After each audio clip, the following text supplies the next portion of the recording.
Рассказ «Лесная быль». Сквозь сон услышала настойчивый звонок будильника.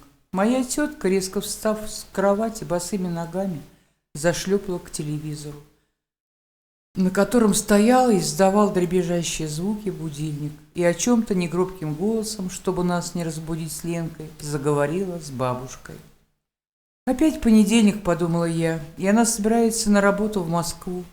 И снова плюхнулась в сон. Сквозь нечуткий сон слышала хлопанье дверей. Дядя Толя со своей женой Иной о чем-то спорили, спешно собираясь на работу. Вновь рабочая неделя и вечная суета сборок. Мои последние вялотекущие мысли и сон как бы поглотил меня и унес в мир сказок. Проснулась, когда солнце вовсю светило в окно. Бабушки не было, и сестра Ленка мирно посапывала в своей кроватке. Лежа в постели, обдумывала, куда податься сегодня. Подруга Зойка с мамой уехала в Москву.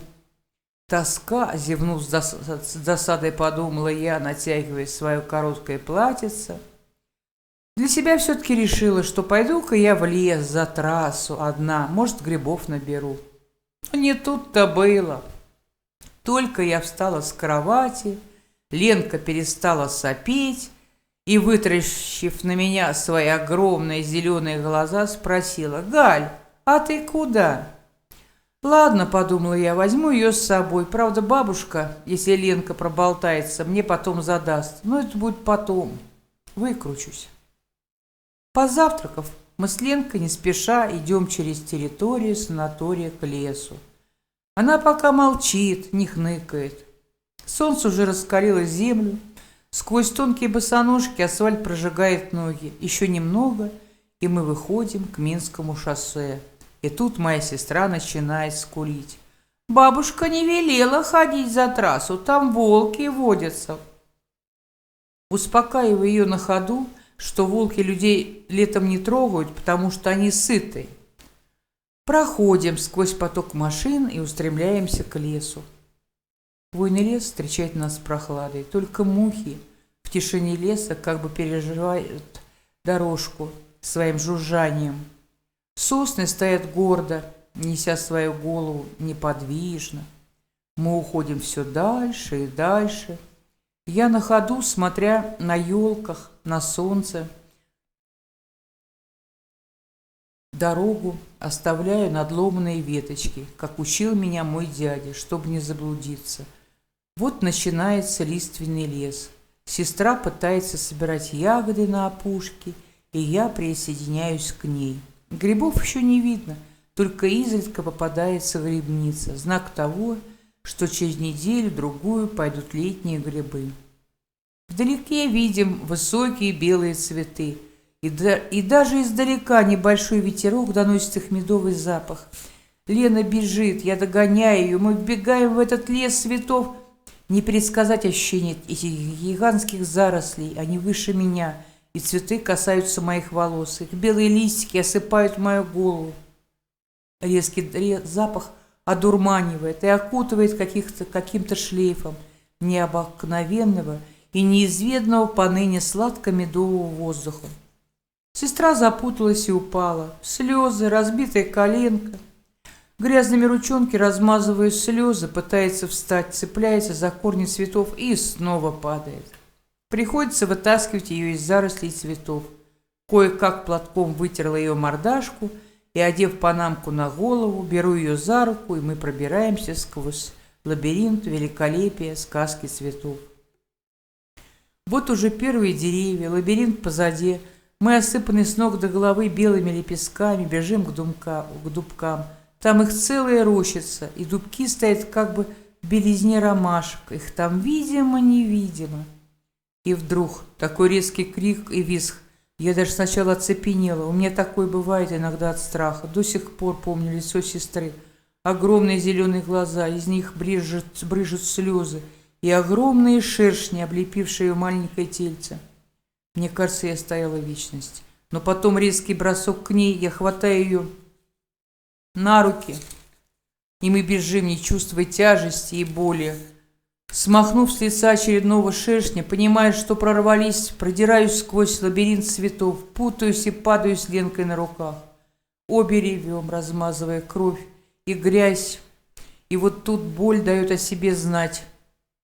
Кажется, что мое лицо начинает раздуваться, и того гляди лопнет, губы превратились в огромные губища, что я даже не в состоянии их разомкнуть.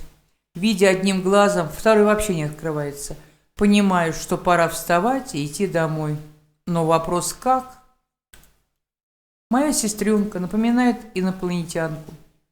Вместо глаз щелочки, одна щека раздута, а нос как пятачок у хрюши. Я вдруг представляю, как со стороны выгляжу, но моя маленькая сестренка держится молодцом. Всхлипывая, мы обе бредем, именно бредем по этому лесу, искусанные, несчастные, и от каждого шага боль, как бы пульсируя, напоминает о себе. Проходим Минское, но опять встает вопрос, как пройти незамеченными через территорию санатория. Ленка-то ладно, но вот Пашка с ребятами меня увидит. Это будет что-то, думаю я, и решаю сделать круг. Но это лишний километр. Приходится где-то на руках ее нести, а когда не хочет идти, рассказывать разные истории и, держа за маленькую ручонку, тащить за собой. Проскочили. Идем по аллее липовой к дому. Издалека вижу бабушку и заранее представляю, что меня ожидает.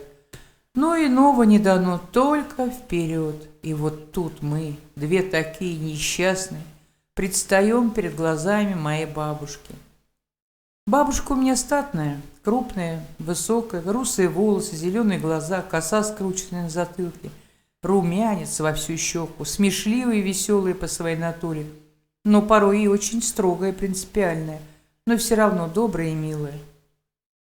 В это время бабушка на грядке собирала клубнику и, подняв голову, когда услышала наши шаги, если это можно шагами, мы подкрадывались. Даже Ленка понимала, что и ей достанется по полной программе. Помню побелевшее лицо бабушки, ее округлившиеся от ужаса глаза, раскрытый рот, слова как бы внутри, и вымолвить, вытащить их оттуда она не в состоянии от лицезрения красоты своих внучек. Сплеснув руками, она вздохнула и сказала: «Матерь Божия, да что это с вами?» Но мы тут в один голос, большая и маленькая, как заревем, это надо было видеть и слышать. Естественно, лечила нас бабушка до приезда своих детей с работы, как только могла, зная, что тетка моя, увидев свою дочь в таком виде, всыплет мне по первое число. И, скорее всего, позвонит моим родителям и отправит домой. Да и дядька, узнав, что я была за трассой, да еще с Леной, может сделать то же самое. К вечеру на наших лицах опухоли уменьшились, но видок был что надо. Тетка приехала не одна, с ухажером. Естественно, криков на меня не было. Поворчала немного, да и дядь Толя снисходительно отнесся ко мне, наоборот, пожалел меня, сказав, благо, что еще живы остались. Вечером на террасе мы всей дружной семьей пили чай и мило беседовали. Линка мирно спала на диване, рядом с ней лежала кошка, и все было вроде бы как всегда, если только не считать того, что боль иногда при малейшем движении давала себя знать. А уж поверьте, сидеть на одном месте я долго не могла.